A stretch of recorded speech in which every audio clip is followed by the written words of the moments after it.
The Auschwitz Escape by Joel C. Rosenberg is a work of historical fiction based on the remarkable true story of Rudolf Burba and Alfred Wetzler, who managed to escape from the Nazi concentration camp and authored a groundbreaking report exposing the atrocities committed by the Nazis. While Rosenberg alters the names and certain biographical details of the real-life figures, the core events of their escape remain intact. The story begins in the small town of Sedan, France, as German tanks ominously roll in.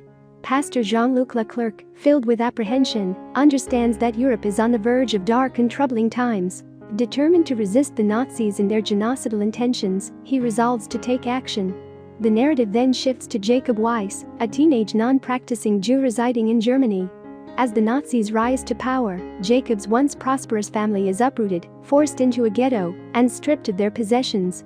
Tragedy strikes when Jacob's parents are killed during a Nazi raid. Escaping the clutches of the Nazis, Jacob joins the German resistance, a clandestine group dedicated to undermining the regime from within. During a mission to sabotage a train station, Jacob finds himself inadvertently trapped in a boxcar bound for Auschwitz. Once inside the infamous concentration camp, he considers himself fortunate to be assigned to the medical clinic, while many of his fellow prisoners are immediately executed. Jacob's access to the camp's storage facilities and the belongings of incoming inmates allows him to secure food and medicine, enabling him to maintain a degree of health and strength. The subsequent portion of the book delves into Jacob's harrowing observations of life within the concentration camp. Much of what he witnesses aligns with historical accounts: widespread starvation, grueling labor, and the arrival of trainloads of prisoners who invariably vanish upon their arrival. As their friendship deepens, Jacob discovers that the systematic extermination of prisoners is taking place shortly after their arrival at Auschwitz.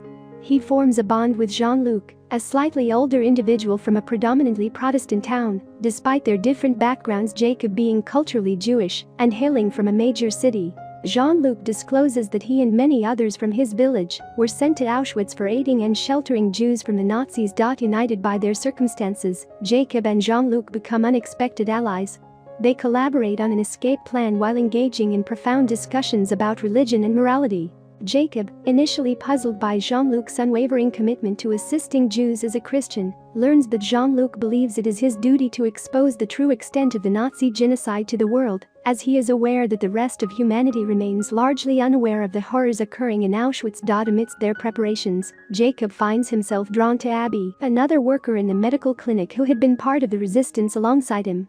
However, he understands that his primary responsibility lies in escaping and spreading the truth to the outside world, forcing him to leave Abby behind. Prior to their escape attempt, Abby entrusts Jacob with a package, instructing him to open it only after he has reached safety. Although evading the camp itself proves relatively manageable, the challenge lies in evading the patrols equipped with dogs, who frequently apprehend escapees and return them to captivity. Jacob devises a strategy to hide just outside the camp until the patrols have ceased their search. He and Jean-Luc conceal themselves within a woodpile adjacent to the camp, remaining there for 3 arduous days until the patrols discontinue their pursuit. They seize the opportunity to escape to Slovakia. During their journey, Jacob finally opens the package from Abby and discovers a Bible inside. Filled with a sense of fortitude, he interprets this as a sign of divine protection on his mission.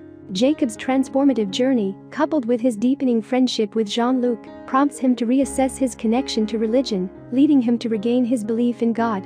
Together, they manage to cross the border, first reaching Slovakia and eventually finding refuge in the United States.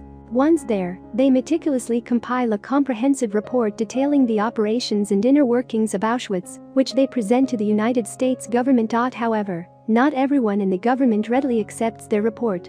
Some express skepticism and are hesitant to acknowledge the scale of the atrocities being described. Nonetheless, as events unfold, the invaluable information they provide becomes a vital resource for the intelligence communities. Furthermore, it ensures that the story of the Holocaust reaches a wide audience, fostering greater awareness and understanding of the horrors perpetrated during that dark period of history. I hope you enjoyed this video. Leave a like if you did, and be sure to subscribe. Thank you.